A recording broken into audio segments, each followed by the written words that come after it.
गुजरात समेत पंजाब के मुख्तलिफ शहरों में डीजल बहरान बरकरार है। मीडिया रिपोर्ट्स के मुताबिक डीजल की किल्लत से किसानों और शहरियों को परेशानी का सामना है। डीजल न मिलने की वजह से गंदम की फसल मुतासर हो रही है। पंजाब के मुख्तलिफ शहरों में डीजल की किल्लत के बायस पेट्रोल पंपों पर गाड़ियों की कतारें लगने की इतलात मसूल हुई हैं। गुजरात समेत पंजाब के मुख्तलिफ शहरों में पेट्रोल पंप से महदूद पैमाने पर सप्लाई हो रही है, जिसकी वजह से गंदम की फसल काटने की तैयारी करने वाले किसानों को मुश्किलात दरपेश हैं। जनूबी पंजाब के मुख्तलिफ इलाकों में मुतअद्दिद पेट्रोल पंप मालकान ने डीजल की फराहमी बंद कर दी है, जिसके बायस किसान डीजल के हसूल के लिए मारे मारे फिर रहे हैं। पेट्रोलियम एसोसिएशन का कहना है पेट्रोल कंपनीज ने तरसील रोक दी है, मौजूदा स्टॉक से किसानों और ट्रांसपोर्टर्स को डीजल फराहम कर रहे हैं।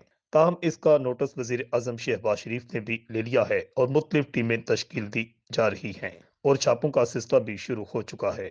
रिपोर्ट अल हिजाज न्यूज, गुजरात।